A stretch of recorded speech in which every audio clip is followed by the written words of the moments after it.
Column کا نام ہے 23 مارچ سے 23 مارچ تک۔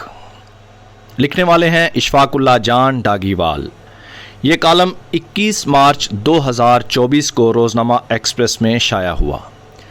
کالم نگار لکھتے ہیں، آج سے ٹھیک 2 دن بعد 23 مارچ کو ہم اپنا 84واں یوم پاکستان منانے جا رہے ہیں۔ یوم پاکستان بر صغیر کی تاریخ کا اہم ترین دن ہے۔ اس دن قرارداد پاکستان پیش کی گئی تھی۔ مینار پاکستان اس تاریخی قرارداد پاکستان کی نشانی ہے، جس کی بنیاد پر مسلمانوں کے لیے الگ وطن کے حصول کے لیے تحریک شروع کی گئی اور 7 برس کے قلیل عرصے میں بر صغیر کے مسلمان اپنا مطالبہ منوانے میں کامیاب ہوئے، جو اسلامی جمہوریہ پاکستان کے نام سے دنیا کے نقشے پر نمودار ہوا۔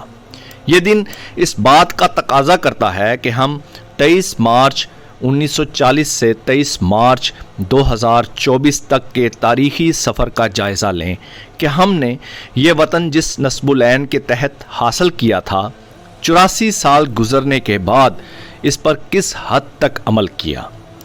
23 مارچ 1940 کے دن مسلمانان بر صغیر کے قائدین کا اہم اجلاس لاہور میں جاری تھا۔ اجلاس میں تحریک پاکستان کے بڑے بڑے اکابرین موجود تھے۔ میرٹھ سے تعلق رکھنے والے سید رؤف شاہ نے مسلم اکثریتی صوبوں سے آئے ہوئے وفود کو مخاطب کرتے ہوئے کہا تھا، عزیز بھائیو، جب آپ آزاد اور خود مختار ہو جائیں گے تو بھارت کے ہندو ہمیں نیست و نابود کر دیں گے۔ ہمیں پاکستان کے ساتھ محبت کی سزا دی جائے گی۔ ہمیں شودروں کی طرح زندگی بسر کرنا ہوگی۔ اس کے باوجود ہم خوش ہوں گے کہ کم از کم آپ آزاد فضا میں سانس لیں گے۔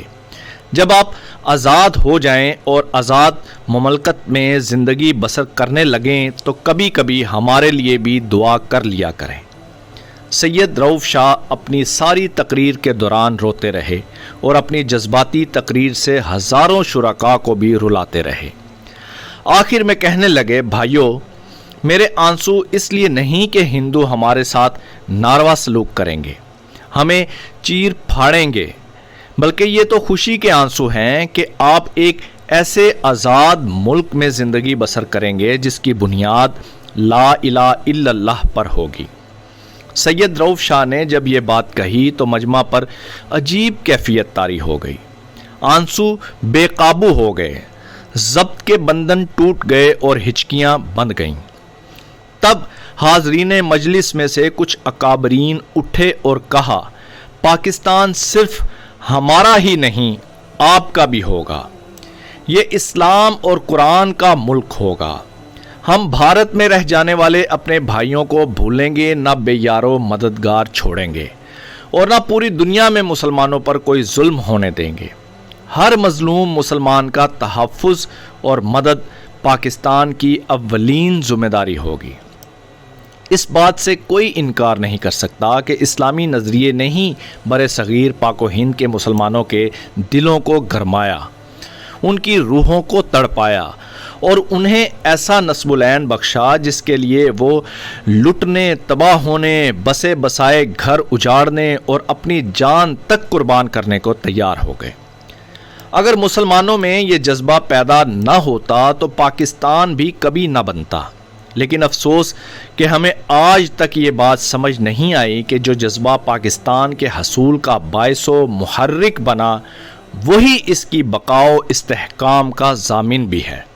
سوچنے کی بات ہے کہ آخر مغربی و مشرقی پاکستان کے درمیان سوائے اسلام کے اور کون سی قدر مشترک تھی؟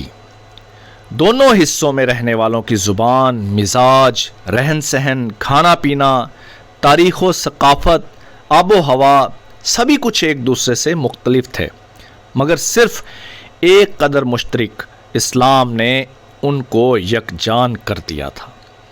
پھر ہم نے دیکھا کہ جب حصول پاکستان کے بعد ہم نظریہ پاکستان اور اپنے نصب العین سے منحرف ہو گئے تو پھر ہمارے متحد رہنے کا جواز بھی باقی نہ رہا اور مشرقی پاکستان ہم سے جدا ہو گیا۔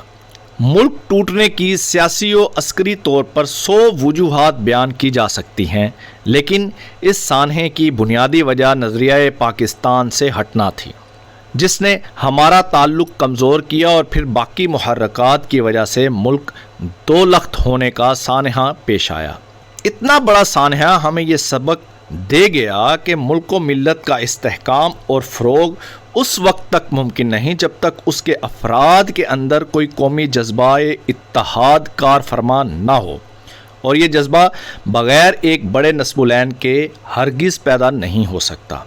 دوسری قوموں میں تو یہ جذبہ نسل، وطن، قومیت کی بنا پر پیدا ہو جاتا ہے، لیکن ملت اسلامیہ کا خمیر کچھ ایسا بنا کہ صرف اسلام اور اسلامی نظریہ حیات کے قیام کے لیے بڑے ولولے کے ساتھ سرگرم عمل ہو سکتی ہے۔ بدقسمتی سے ہم آج تک اس ملک میں اس کے نظریے کو نہیں اپنا سکے جس کے لیے یہ ملک معرض وجود میں آیا تھا۔ اس کے علاوہ ہم نے کئی نظریات اپنائے، کئی تجربات کیے، سب کے سب ہماری تباہی و بربادی کا سامان لے کر آئے۔ ہم نے ان تجربات میں آدھا ملک گنوا دیا لیکن ہوش کے ناخن نہیں لیے۔ آج بھی ہم مسائل کی دلدل میں پھنسے ہوئے ہیں اور اس سے نکلنے کی کوئی سبیل دکھائی نہیں دیتی۔ نظریہ پاکستان جو حقیقت میں نظریہ اسلام ہے، اس کی جڑیں 1450 سال کی گہرائی اور نصرت الہی رکھتی ہے۔ اسے چھوڑ کر کسی اور نظریے کو اختیار کرنا اپنی نسلوں کے ساتھ ظلم و زیادتی ہے۔ ملک کی تعمیر و ترقی اور استحکام اگر ممکن ہے تو صرف نظریہ اسلام کے اختیار کرنے سے ہی ممکن ہے۔ اسلامی نظریے کو غیر اسلامی نظریات سے اختلاط اور ملاوٹ سے کوئی ایسا نظام تشکیل نہیں پا سکتا جس پر چل کر ہم کامیابی کے زینے طے کر سکیں۔ ایسا کرنا منافقت اور دو رنگی کی ایک بدترین صورت ہوگی۔ ہمارے سامنے دو ہی راستے ہیں، اسلام یا ترک اسلام۔ یقینی طور پر دوسرا راستہ ناقابل تصور ہے، اس لیے آپشن صرف ایک ہی ہے۔ ہم یہ بات کیوں بھول جاتے ہیں کہ تحریک پاکستان اسلامی نظریے کا علم اٹھا کر چلی ہے؟ اسلامی نظام قائم کرنے کے وعدے پر مسلمان عوام مجتمع ہوئے، قربانیاں دیں۔ پاکستان بننے کے بعد بھی قائد اعظم محمد علی جناح، خان لیاقت علی خان، سردار عبدالرب نشتر، علامہ شبیر احمد عثمانی اور دیگر اکابرین نے اس وعدے کو عزم صمیم کو بار بار دہرایا اور قوم نے ہر بار اس پر آمین اور لبیک کہا۔ بحیثیت ملت اس وعدے کو پورا کرنے کی ذمہ داری خدا کے حضور بھی اور خلق خدا کے سامنے بھی ہم سب پر عائد ہوتی ہے۔ پاکستان کے طول و عرض میں رہنے والے اسلام کے ہر نام لیوا پر یہ فرض عائد ہوتا ہے کہ اپنے حکمرانوں کو مجبور کریں کہ وہ نظریہ پاکستان سے جڑ جائیں، مگر ہم جس گرداب میں پھنس چکے ہیں اس سے نکل کر نظریہ اسلام کی جانب کیسے آگے بڑھ سکتے ہیں؟ اسلامی نظریے کو بروئے کار لانے کے لیے سب سے پہلے اس امر کی ضرورت ہے کہ ایسے رجال کار پیدا ہوں جو دل سے وجود باری تعالیٰ کے قائل اور عمل میں اسلام کے گرویدہ ہوں، محض دکھاوے کے لیے نہیں بلکہ صرف خالق کی خوشنودی خدمت خلق کے ذریعے ہو اور ان کی زندگیاں نوع انسانی کی فلاح و بہبود کے لیے وقف ہوں۔ انہیں طاقت و عزت کی ہوس ہو، نہ وہ ناموری کے پیچھے دوڑیں، اپنی علیحدہ 1.5 انچ کی مسجد کھڑی کرنے والے نہ ہوں۔ ان کے افعال، کردار، اعمال اثار اور بے غرض ہوں، نوع انسان کی خدمت، دلیری، سچائی اور اس قسم کے دوسرے اوصاف کا آئینہ دار ہوں۔ جب قوم میں ایسے رجال کار پیدا ہوں گے تو ہماری تہذیبی اور سیاسی زندگی بتدریج درست ہوتی چلی جائیں گی اور اخلاقی اور روحانی انقلاب سے خوشحالی اور آسودگی آئے گی۔ نبی رحمت للعالمین حضرت محمد مجتبیٰ صلی اللہ علیہ وسلم نے نوع انسان کو دین و دنیا کی کامیابی کے لیے سیدھی راہ دکھائی ہے۔ یہی راہ ہمارے اصل مقصد تک لے جائے گی، جہاں ہم تحریک پاکستان کے درد مند رہنما سید رؤف شاہ کی امنگوں پر بھی پورا اتر سکیں گے اور فلسطین کے مظلوم مسلمانوں کی توقعات پر بھی پورا اتر سکیں گے۔ زخموں سے چور فلسطینی ہر روز پوچھتے ہیں کہ اے ملت مسلمہ کے حکمرانوں اور پاکستانی افواج، آپ کہاں ہیں؟ کیوں ہماری آوازیں سنائی نہیں دیتی؟ رمضان کے بابرکت مہینے میں عوام خصوصی دعاؤں کا اہتمام کریں اور حکمران ہوش کے ناخن لیں تاکہ قہار و جبار رب کے قہر اور شاف محشر کی ناراضگی سے بچ سکیں۔ اللہ کریم مظلوم فلسطینیوں کی مدد فرمائے اور صہیونیت کو نیست و نابود کرے۔